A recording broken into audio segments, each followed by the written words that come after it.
सुप्रभात बच्चों। जैसा कि पिछली कक्षा में हम लोगों ने अभ्यास 14 का प्रारंभ किया था, ठीक है ना, जिसमें रचना के आधार पे वाक्य भेद और इसके अंतर्गत हम लोगों ने वाक्य भेद में वाक्य के तीनों भेद जो हुए रचना के आधार पे सरल, संयुक्त और मिश्रित, इसका अध्ययन किया और अभ्यास भी किया था। और पुनः आज की कक्षा में इसके जो शेषांश बचे हुए थे उस पे हम लोग विचार करेंगे, है ना। तो ये क्या है बेटा? तीसरा, नीचे दिए गए सरल वाक्यों में से उद्देश्य और विधेय छांट कर लिखना है ना। तो ये एक आपका एग्जाम्पल के रूप में दिया गया है। गौरी आ रही थी, उद्देश्य हो गया गौरी, और इस पे निर्भर है क्या? आ रही थी। समझ में आया ना। पिछली कक्षा में हम लोगों ने इसके बारे में भी विचार किया था कि उद्देश्य और विधेय क्या होता है। समझ में आई ना। जिसके बारे में कहा जाए, यानी गौरी के बारे में कहा जा रहा है, और जो कहा जाए आ रही है। समझ में आया ना। तो इस तरह से हम लोगों को ये आगे का जो भी है उसे करना है। ध्यान दीजिएगा। ख में सब एक ही धातु के बने हैं, उद्देश्य क्या होगा? सब एक ही, है ना। विधेय क्या होगा? धातु के बने हैं, ठीक है ना। अब इसके बाद ध्यान दीजिएगा, गौ क्या है? मेरा फैसला आखिरी है, उद्देश्य हो गया मेरा, विधेय हो गया फैसला, आखिरी है ना। अब इसके बाद घ में मेरी गाड़ी का समय हो रहा है, उद्देश्य क्या हो गया? मेरी गाड़ी, विधेय क्या हो गया? का समय हो रहा है।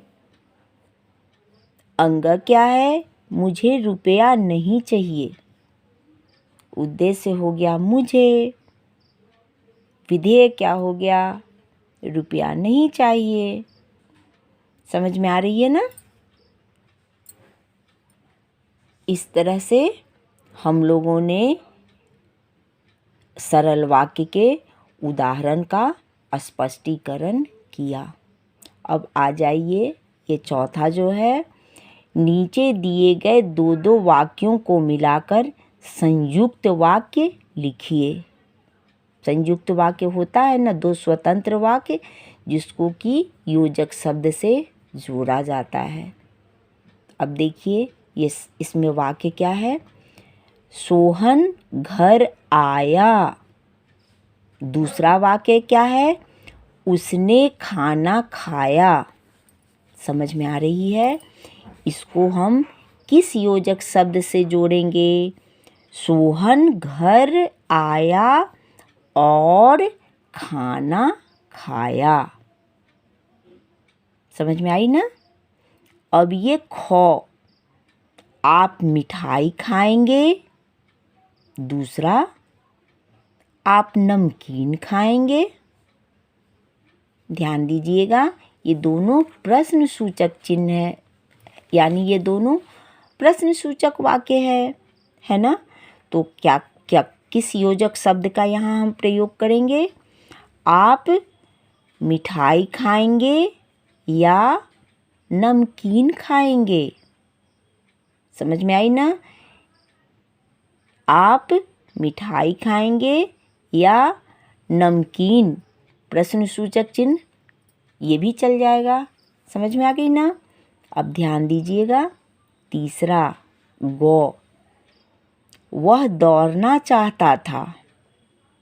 दूसरा स्वतंत्र वाक्य, उसके पैर में चोट लगी हुई थी। क्या होगा?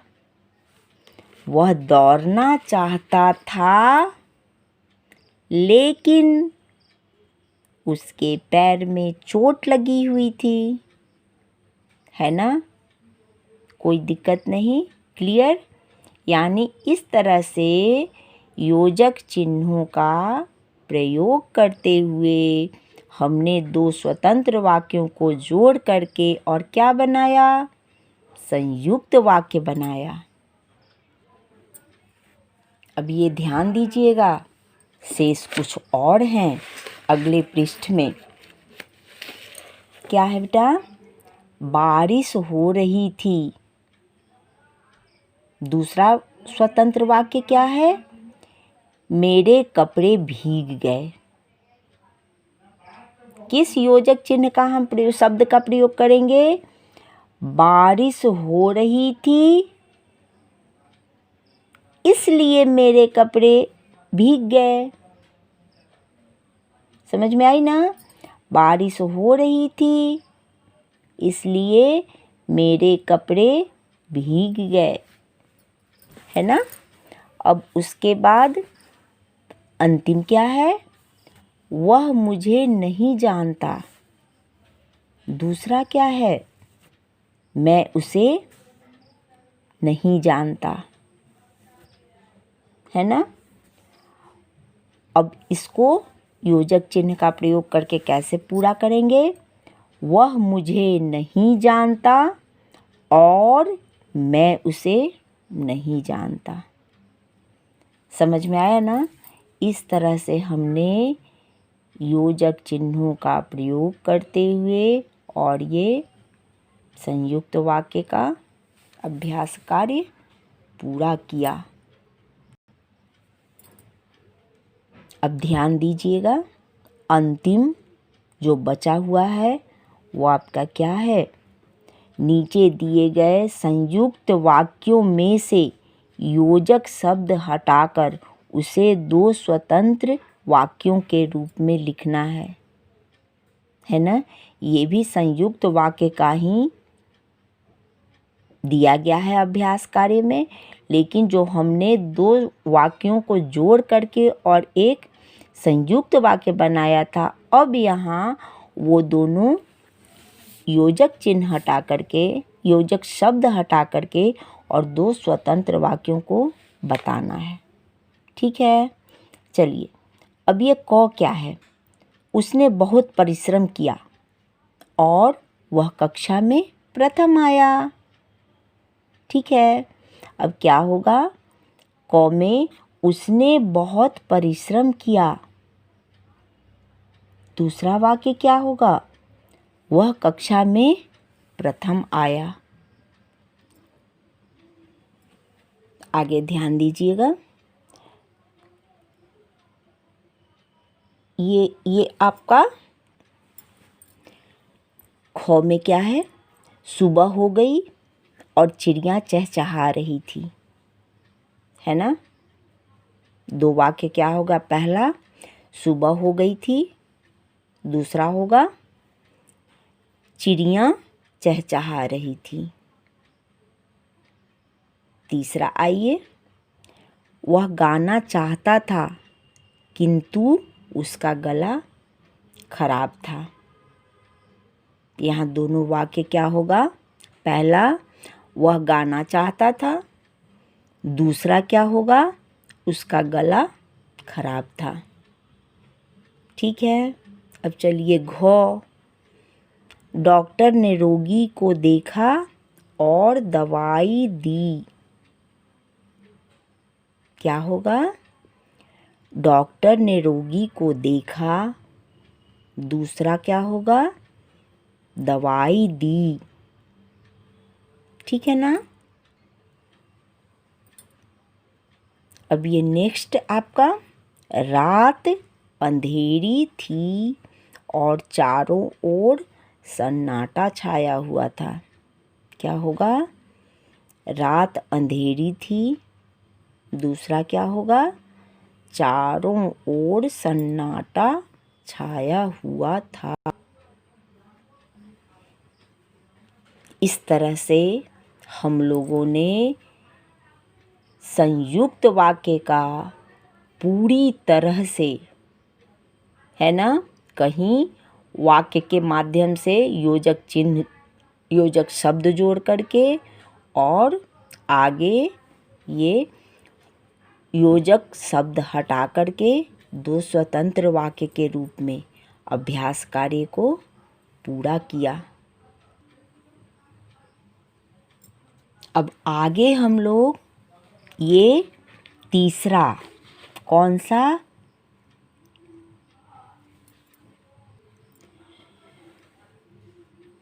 मिश्रित वाक्य का, है ना, अभ्यास कार्य करेंगे। या आपको देख लीजिए, यहाँ उदाहरण के रूप में बताया गया है। क्या है? पिताजी ने कहा कि कभी पढ़ भी लिया करो। देखिए, उदाहरण में आपको समझाया गया है। प्रधान वाक्य क्या है? पिताजी ने कहा। जिस पे आश्रित वाक्य क्या है बेटा? कभी पढ़ भी लिया करो। समझ में आई ना? अब चलिए इसी तरह से हम लोगों को ये आगे के उदाहरण में अलग अलग करके समझना है, करना है। क में ध्यान दीजिएगा। माँ को पता चला कि यह फिल्म का गाना है। प्रधान वाक्य क्या होगा? माँ को पता चला। आश्रित वाक्य क्या हुआ? यह फिल्म का गाना है। समझ में आई ना? अब दूसरा देखिए, वह मेरी वह साइकिल खो गई जो आप लाए थे। यहाँ ध्यान दीजिएगा, प्रधान वाक्य क्या हुआ?